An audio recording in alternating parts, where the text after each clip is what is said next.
Hey guys, Baldy here. What do you get when you mix a boomer shooter with endless amounts of heavy metal? If you said me in my teenage years because I've always been a recluse with little to no social life, well, you'd be right. They ask you how you are, you just have to say that you're fine when you're not really fine, but you just can't get into it because they would. Anyway, you'd also get a wicked sweet game by the name of Metal Hellsinger, a game developed as a passion project of David Goldfarb, who was the game director on Payday 2, as well as the lead designer on Battlefield 3 and Battlefield Bad Company 2, which is one of the greatest first-person shooters ever made, and will likely have to be tackled in a future video. Be sure not to miss that. But with that knowledge of Metal Hellsinger's developer, we really only have reasons to be hyped for this game. So let's have a look. So in Metal Hellsinger, players take on the role of a demon called Unknown. That's so metal. And this demon known as the Unknown is running through hell, killing everything in her path. Dude, that's so metal! And the reason for running through hell is to claim revenge on the devil, known in this game's lore as the Red Judge, who stole the demon's voice and cast her down into the depths of the underworld. Holy shit, this game is so fucking metal! Somebody get me a goat to sacrifice! And on top of the whole demon versus devil storyline, both the demon and the devil are female. Because of course they are, am I right, fellas? But in actuality, this game's story is the smallest and quite frankly weakest part of it. Instead of big elaborate cutscenes, we're treated to more of an animated storyboard approach. So she called up the strongest devils to her throne. One after another they came, to form a council of war, they called it. I honestly found these segments to be a little off-tone with the game's subject matter and gameplay, but I can also understand the creative decision to do so. You wouldn't want the game to be too dark in tone because then it won't be able to reach as wide an audience. The tone of the narrator and the story segments in general reminds me a lot of what we saw from the narrator in Bastion and Transistor, which again, while I don't really feel fits the game's hellish lore and aesthetic, is still charming and gets the job done. None of this is to knock the narrator's performance though. It's still a Troy Baker voiceover, and you can't really go wrong with a Troy Baker voiceover. That's why he's in everything. That's actually all I'm going to say about the game's story, partly because I don't want to spoil anything for those who are interested, but also because this game is a true boomer shooter, or in the words of the great John Carmack, a story in a game is like a story in a porn movie. It's expected to be there, but it's not that important. God, I miss the old world. I had hair back then.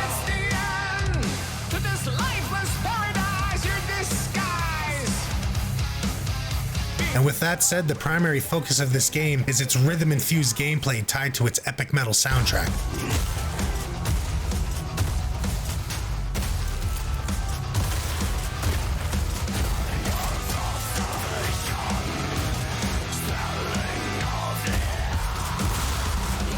Even from the very moment you boot up the game, you're greeted with some seriously epic music. I mean, just listen to. Metal up your ass! I had to let it continue to play for a few minutes when I first got to the start menu. I don't want it to stop. I couldn't be more excited at this point. Nothing can bring me down. So boys, let's get to it and fucking play this game and...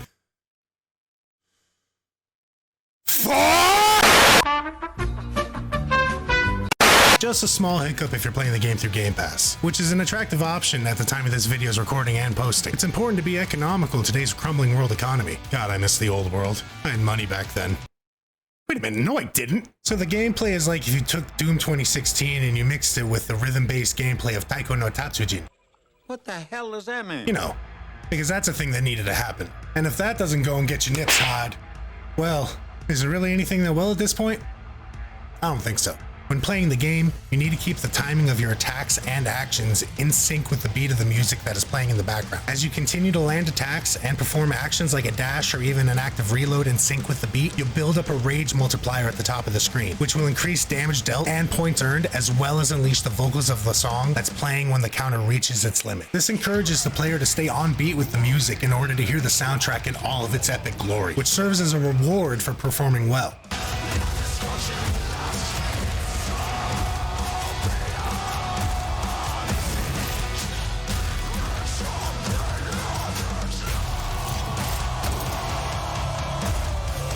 During all the game's end-level boss fights, the vocals and other elements of the song will actually continue to play even if you take damage.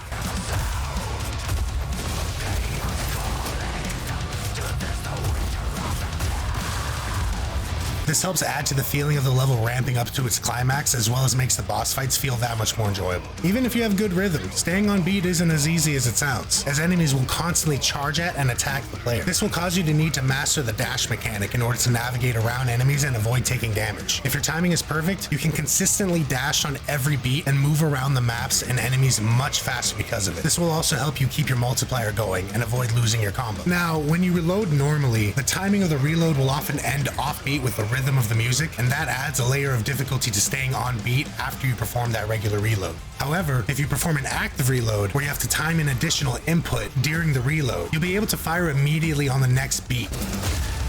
The game will even acknowledge this as a Hell's Heartbeat combo, as long as it's a killing blow to an enemy performed on beat directly after the active reload. This creates feelings of tension and accomplishment whenever it's pulled off successfully.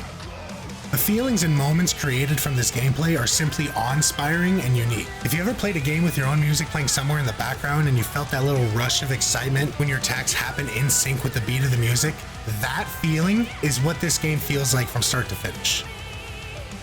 Pulling off attacks and actions correctly in time with the game's music adds almost an interactive orchestral feel to the game.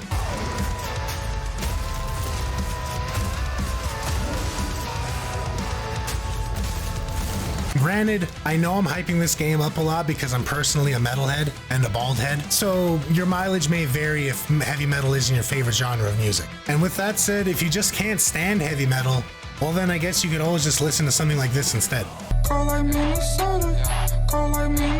The game has multiple weapons to unlock, each with their own unique ultimate attack that builds up as you use a weapon in hand. You can unlock these weapons as you play through the levels, and after unlocking them, you can take the weapons unlocked into future levels as well as levels that you've previously completed. After completing levels, you'll also unlock additional short-form challenges that will unlock in-game modifiers called sigils. These function similarly to the skulls in the Halo games. God, I miss the old world. Halo Infinite fucking sucks! The weapon unlocks and sigils serve as a form of replay value as you try to raise your high score and climb the leaderboards. But frankly, this game has enough replay value in its soundtrack alone. Songs in this game feature vocals from the likes of Matt Heafy from Trivium,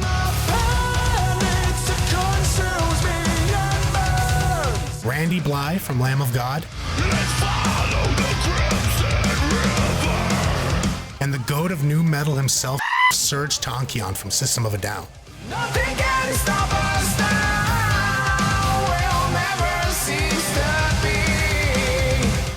be. Ooh, yeah, baby. I just got wet. What? It's because I spilled my water.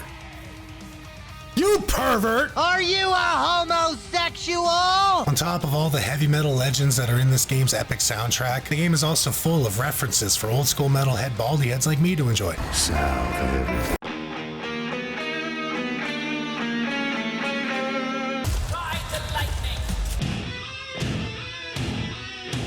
There are even some nice little touches within the game, like how the menu icons for the different difficulty levels are guitar picks. Another touch of character in the game comes from when you actually quit the game, as Unknown will look into the camera and throw up the devil horns before taking off into the sky. Ha ha! Really, I can't say enough good things about this game. I'm hopeful that one day we can get a John Wick action-style shooter done in this vein with some hyped up techno, or a successor to Bad Company with a ragtag group of grunts taking out the enemy and blowing up helicopters to classic American rock, or maybe even a sci-fi shooter set to an intense orchestral soundtrack. You know, since Halo Infinite fucking sucks! Thanks for watching, guys. I'll see you next one.